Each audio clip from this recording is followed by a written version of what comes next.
Hi, you're on the Bible Forum. I'm Warren Sprouse. We're here every Sunday night from 8 until 10 p.m. Eastern, and we look at life through a biblical lens, and we try to solve all the world's problems in 2 hours or less. If you're not able to be here live, it's perfectly fine. You do not get taxed for that.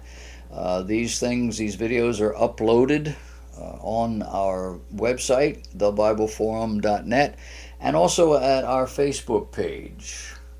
And you can find them there on our YouTube page as well. And all of those are linked from our webpage, thebibleforum.net. I want to talk to you about social issues today.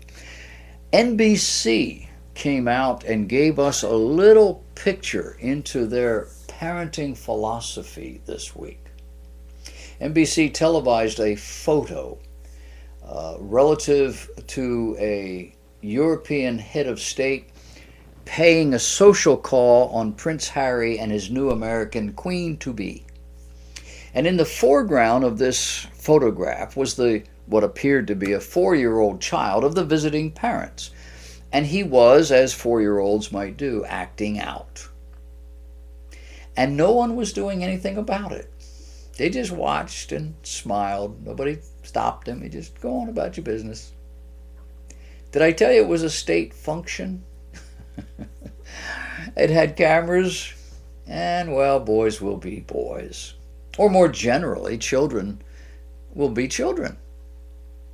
The commentators, both mothers, expressed the obvious. There's nothing you can do. Is that true? Of course not. We always had something we could do until recently. In recent years, children have largely been allowed to be, well, children. Meaning they can say and do just about anything they want, and there's little or nothing anyone can actually do about it. These are the same children who have iPads and smartphones by age 6 or 8. The same children who live insular lives, insulated, that is, from objective authority and from anything called reality. The same children whose very antisocial attitude and behavior is then defended by those same parents, up to and including court action.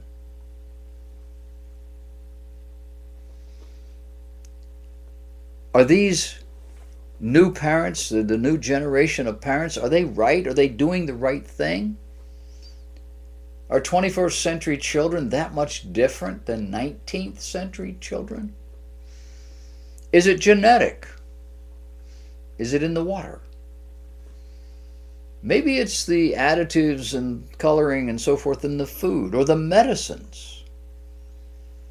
Or is it in the baby boomer parents who changed the paradigm of parenting? And how's all that working out for you? Have you seen the way these children act, how they talk to children? Have you seen the way they eat, how they respond to authority? They act as though they have all the prerogatives of emancipated, entitled, tax-paying adults. How does a small child get that way? Well, it's by parental neglect. The parents that say, oh, they're okay. I was like that myself. They're only children. And they're only going to be kids once. No. They are human beings. Born with a sin nature. Meaning they are inherently selfish. Naturally arrogant. Disrespectful. Ignorant of all sorts of wonderful things. And morally confused. Mama says no, but Grandma says yes. The popular media tells them one thing, the parents tell them something entirely different. The Bible is all over the place different than anything the other two are saying. And the Bible is saying all the things that nobody wants to hear. So how's all that working out in this newest generation? Well, all we have to do is look around. See if you can find a well-adjusted, charactered, tempered, productive young adult. They exist. Find one. Or find 10. We see them on the picket lines or in the street with their signs. Vulgar signs. Signs exuding sentiments no one 40 years ago would have thought to parade around and let alone shout out in public. We have an entire culture that doesn't know how to raise children, let alone train them in the way they should go. We let them grow the way they want to. What was childhood like for you growing up? In the 1940s, family was the core of American society. The parents of the 1940s had grown up during a depression. They didn't have anything. And when they got old enough to get out of high school or to get a job at that pivotal point in their life, they were conscripted to go off to war in places they'd never heard of before. Family, the core of American society. Those baby boomers came back from war, many of them scarred internally, externally. The vast majority of them never talking about it, they pretended it didn't even exist, and they just went back to work. That group gave children greater freedom than the previous generations. And as a result, when we got to the middle 60s, the late 60s, we saw young people out in the street demonstrating. We never saw that before. The music had something to do with it. It was raucous, it jarred, it was music that went counter to your bodily rhythms. Instead of, the melodic, waltzing kind of music, this was staccato, and the backbeat was popular. You know what the backbeat is, right? That's in 4/4 time when you emphasize the second and the fourth beat instead of the first and the third. And it jars. It has that effect. Even if it's a sweet song, it's still in there. And the musicians know about that. They used it. In the 1980s, parents and children were living together with no one in charge. And they have grown up into, some have created families, most have not. Most people still get married, but the divorce rate is off the chart. And even those marriages, many of them are not marriages at all. I mean, we just lost that whole picture. And then the next generation, you get into the 21st century, 2010, 2015, and it's just total chaos. Children running amok for the most part. Parents defending them, largely without knowing who these children really are. Where are we going? Well, culturally, we're going to hell in a handbasket. Our young people are entitled. They're overstimulated, underprepared. Since the 1960s, marriage rate has fallen more than 50%. At the same time, the divorce rate, single parent rate, has increased by double. The result is marriage is no longer the anchor for the adult life course that it's always been. So who would deliberately set out to destroy the institution of marriage? Who would want to destroy the family structure? Who would want to keep women from having children, all the while enjoying sexual pleasures? Or kill children before they're even born? We can blame those rascally Democrats, those communists. We can blame the anti-cultural type person, the pagans in the world. We can even blame some Republicans. We're certainly not going to blame the Christians. But we're talking about the ravages of parenting in America. Who wants to destroy that and the children that go along with it by refusing to build into them any sense of structure or responsibility? Who does that? You know. You know. Did you see Roseanne this week? She was on television today in our town. Must have been a rerun. I don't remember the last time you had a first run. What do they call that time period? that great time period was a Thursday night, and then 2 or 3 days later, boom, you get the rerun. They run it again on Sunday. But it was the most popular show, apparently, that's ever been out there, or has been out there in a lot of years. It was Tuesday night, that's right. It's a reboot of the old show. It was the highest rated comedy in that demo since 2014. The highest rated scripted show not to have the Super Bowl lead into it in years. And Roseanne, the show, was especially popular in the middle of the country. It pulled in 18.2 million viewers, garnering an impressive 5.1 rating in the 18 to 49 demographic. Ben Shapiro, lawyer, public debater, serious conservative, and public enemy of the social left, said Roseanne's character is pro-gay marriage, pro-abortion feminist, and pro-transgenderism, with the implication that she is a good person because of these views. He says the real difference here between Trump voters and Hillary voters are economic in nature, not cultural.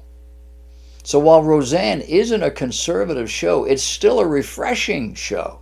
It offers an imperfect but sympathetic view of both working class Americans as something other than slack-jawed yokels or members of a sociopathic criminal clan, and of Trump voters who, one imagines, would be depicted as uncompassionate bigots if they were depicted at all.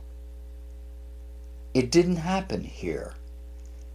He calls it a small miracle, really.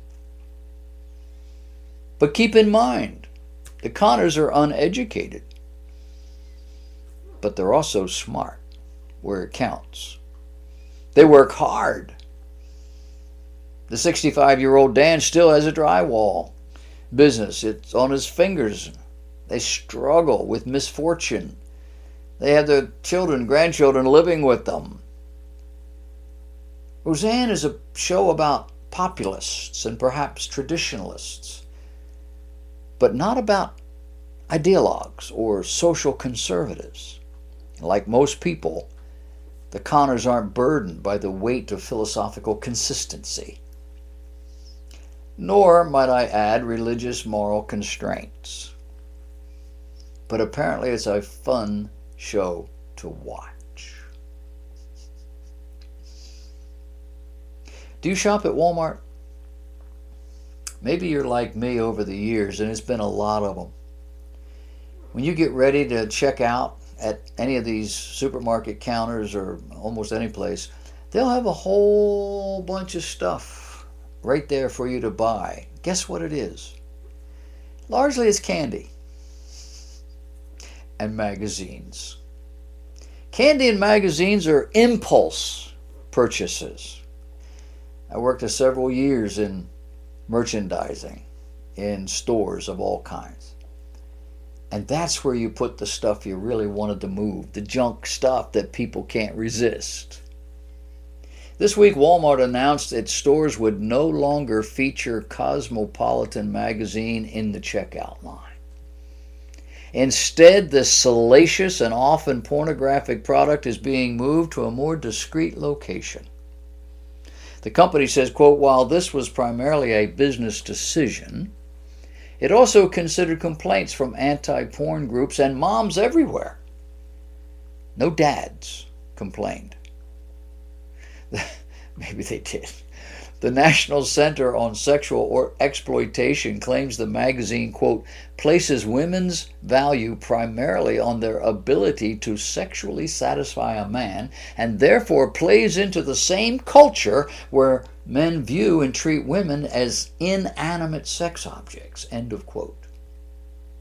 Further, they said, Cosmo targets young girls by placing former Disney stars on its covers, despite the enclosed sexually erotic articles which describe risky sexual acts like public intoxicated or anal sex in detail. Customers should not be forced to be exposed to this content when they're trying to check out at our stores, they said. Cosmopolitan deliberately created a girly magazine to compete with Playboy and other pornographic publications. It's been around since 1886, not like this. It was always a woman's fashion magazine that included articles on the home, the family, cooking. But it also included articles of interest to women as well as new fiction stories. Authors like Upton Sinclair, H.G. Wells, Sinclair Lewis, and others. And the cover art was almost always illustrated as opposed to photographed. Then Helen Gurley Brown became the editor-in-chief in 1966, and everything changed. Now there were young models photographed in suggestive ways, partially clad, looking sultry. And sales? Well, you know what happened to sales. It increased dramatically. These women wanted to look like that. I don't know. I think a lot of the increase in sales was men who never bought the thing before, but now maybe they will. In recent years, the magazine has settled down a little bit. It's got articles more appealing to just women. However, those articles largely paint a picture of near impossible standards of beauty and sexual prowess. The models' photographers are retouched to make them look thinner, and the overall flavor is decidedly overtly sexual. Cosmopolitan magazine is not helping women. It is not helping young girls adapt to reality. It's just simply selling their product. And sell it does. I say thank you, Walmart. Last week, the Mississippi governor signed a bill, Bill 1510. It's called the Gestational Age Act, which bans abortions after 15 weeks of gestation, first trimester. NPR noted the new law makes Mississippi the national leader in protecting the rights of unborn children. Not surprisingly, legal action swiftly ensued as the last remaining abortion facility in the state filed a complaint almost immediately. The law was subsequently blocked by the courts, and a determination is going to be made should have been made sometime last week, maybe the beginning of this week, on whether to put the law on hold for a longer period of time while they talk about it more.